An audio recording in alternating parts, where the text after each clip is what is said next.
Rays from the rising sun fell on Han's face, waking him up from his peaceful slumber. Looking up at the unfamiliar ceiling, Han understood that he was at his house, located within Academic City. Waking himself up brought memories of that night, where the girls were crying as he lovingly held them. With such an emotional event, the night was later filled with passion as they seemed to merge into one. The sounds of moaning, feeling of skin rubbing against each other, and the smell of love lingering in the room. It had been several days since they shared that moment, getting closer to one another. The days since had been somewhat busy, as he had to find out various information and picking up supplies for the classes. Turning his head, he saw the sleeping figures of Helania, Queen, and Brittany as they recovered from the night before, looking relaxed and content. Ever since that night, the three of them had started to sleep in his bed.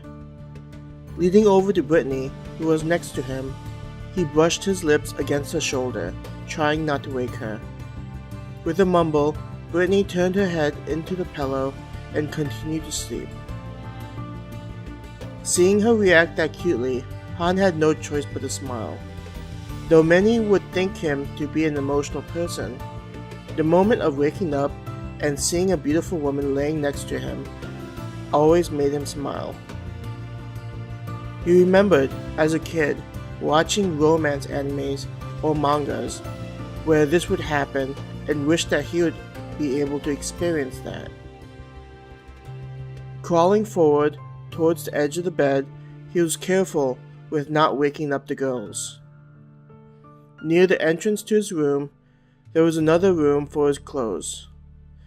This area couldn't be called a closet because of how massive it was, even having mirrors on one corner of the room so he could see from various sides. One of the walls had a walk-in closet feel where outfits could be placed, though currently there is only one outfit hanging on the rack. The outfit was neat and tidy looking, nearly completely white with decorative shoulder coverings, which had a nice design composed of black and blue lines and symbols. Taking the outfit off of the hanger, Han started to put them on and made sure that everything seemed to be properly placed. Going over to one of the many shelves, he grabbed the belt and shoes that went with the outfit. Compared to what belts were used for on Earth, these seemed to hang from his waist, causing one side to always be higher than the other. There was a place on the side of his waist where the belt attached to and prevented it from falling to the ground. Han thought that this was very fantasy looking, like something out of an RPG made in Japan. The belt seemed to be used for holding various weapons and pouches that would be helpful on a task or quest. Even if many students didn't become an adventurer, there were plenty of opportunities where exploring dungeons would be interwoven with the classes. Going to the mirror, Han checked the outfit and thought it looked pretty decent. He felt more like a cosplayer instead of a student at an academy inside of a fantasy world.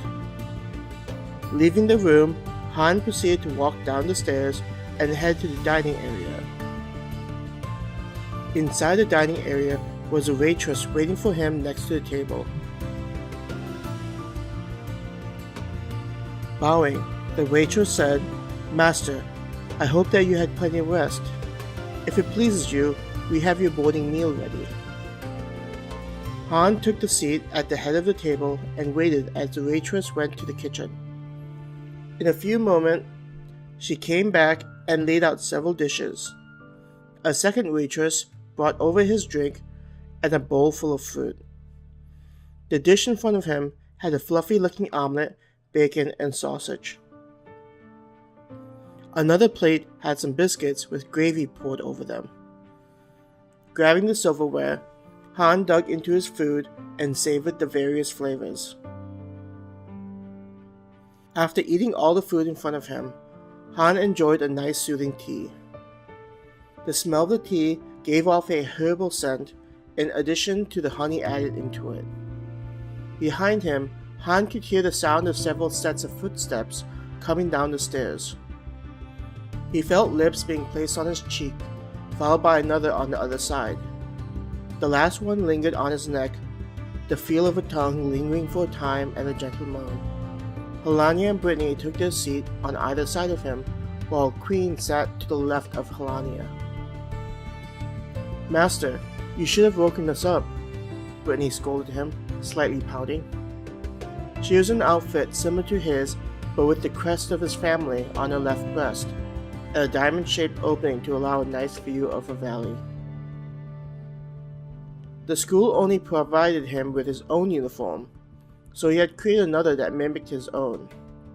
Helania and Queen were in an outfit similar to the one he had Brittany make for him when they were in Leaf Village. Both of them had an overcoat over a dress, though the dress was different for the two. Helania's looked modest, though her cleavage could be clearly seen, and Queen had something similar to a bikini top paired with a skirt. Queen's outfit was a mixture of blues, while Helania was a mixture of greens. Differences in the outfit were due to Brittany accompanying him to his classes for a day as his personal attendant. Han knew that they could bring servants, but he didn't know how many he could bring.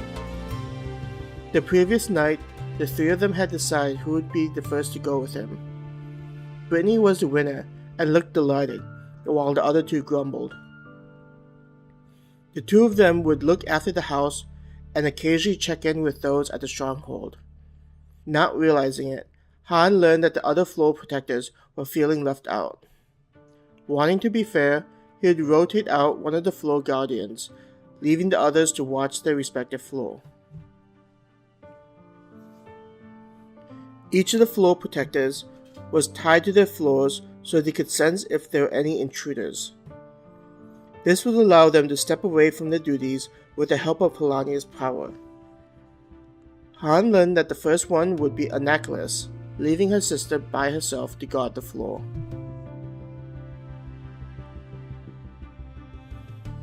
"I agree with Brittany, Master," Helania said to him. "How could we, who are supposed to be by your side, sleep in while our master goes about his business?" "Master, you look very elegant in your new uniform," Queen spoke, changing the subject. She ignored the glares from the other two and looked at the food being placed in front of her. "Trying to look good in front of our master," muttered Brittany under her breath, directing her annoyance at Queen. Now, I am sure that Queen was merely trying to improve the mood.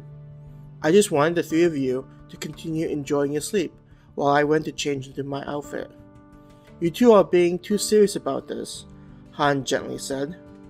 Though the three of them were serious in their duties, he enjoyed the different mannerisms they had. When creating them, he had not gone into details as to what their personalities were like, but somehow they were able to form their own sense of self. Helania was very professional, as the head of the floor protectors and as his first creation. Queen was a little childish when they were alone, but was fiercely protective of him even more so as leader of his army. Queen started off very shy, originally being a waitress, but started to come into her own when he made her into his personal attendant. Thinking of the other floor protectors, he wondered what their personalities were like now.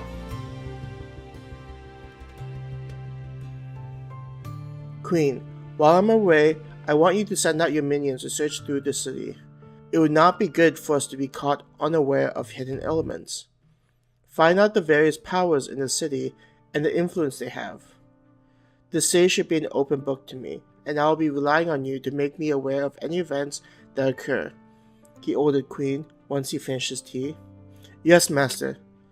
I will make it so that you will even know what food any vermin are eating at any given moment." She shot up in attention and bowed to him as she accepted her new orders. "A better understanding of the city will help us in making our life more interesting," he chuckled. "Like any other highly populated location, there are sure to be nefarious activities taking place. Playing around with those types of people would be fun, in addition to academic life." Master, we should be leaving soon, Brittany informed him. Nodding, he stood up and went to the front door.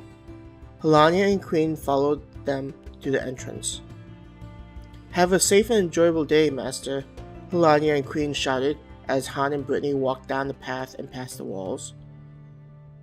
As they were walking along the street, Han started to see other students heading to their classes. Several of them were pointing at Han and Brittany and talking amongst themselves.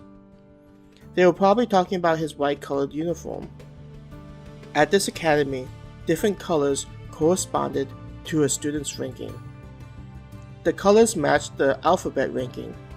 S rank is white, A rank is red, B rank is blue, C rank is yellow, D rank is green, E rank is orange, and F rank is purple. From what he learned, students that were A, B, and C rank were nicknamed primary students, while D, E, and F were nicknamed secondary students. Since there are no students that were ranked S, Han was an enigma to the other students.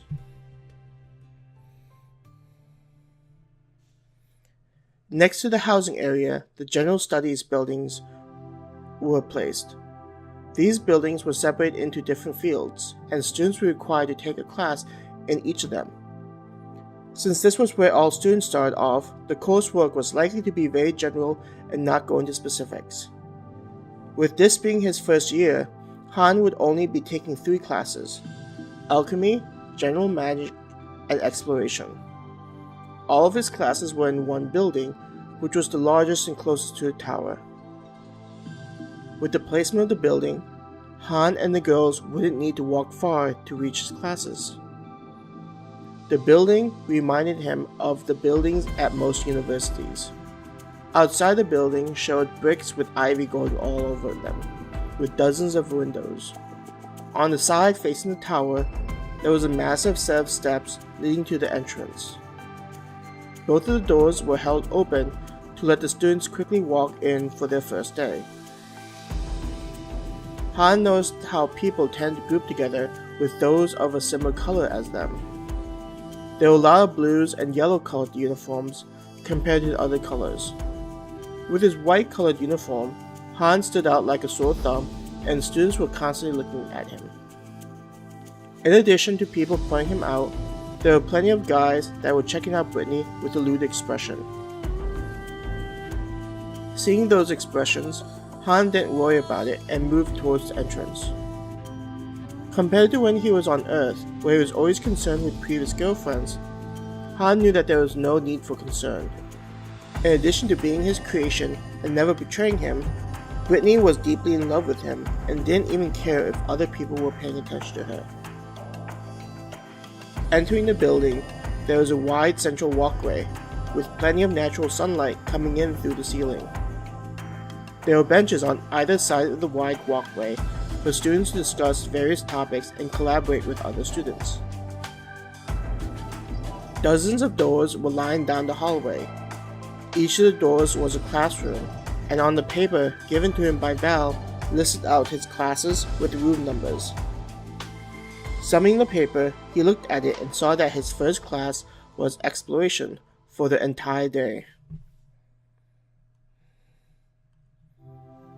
Looking at the room number, Han proceeded to walk down the walkway and look for the right room. Finding the right room at the end of the hallway, Han went into the classroom. The room was very large, with the desks set up into a downward slope, each row on a tier. At the bottom, there was a large desk and writing board. A lot of seats were occupied, so the 2 of them took a place at the back of the classroom. Sitting at his desk, Han casually glanced at each of the classmates. There seemed to be a wide range of people, with a definitive difference in social statuses. Some of the students had expensive-looking jewelry or equipment, such as a well-made sword, while others looked very dull. The talking in the room started to decrease as a door at the front of the classroom opened. Walking into the classroom, a tall lady with wavy hair flowing down her back and wearing a black professional-looking outfit came in. Her figure spoke volumes on her ability to defend herself, looking like some Amazonian woman. If there was an artist that needed a model for a female superhero, this woman would be great for the job. Looking at her, Han gazed down her body and saw her nice proportions. The part that drew his eyes was the size of her breasts, her outfit displaying the top portions of the smooth white flesh. She reached the desk at the front of the classroom and slammed her hand down on the desk. This is the exploration class, so if any of you are not registered for this class, you better leave now. If I catch any of you, there will be hell to pay for your insolence. Even though her voice didn't go above a conversational level, this woman made it worse than if she were to just yell out at them. A couple of people stumbled over their chairs as they rushed out of the classroom with panic in their eyes.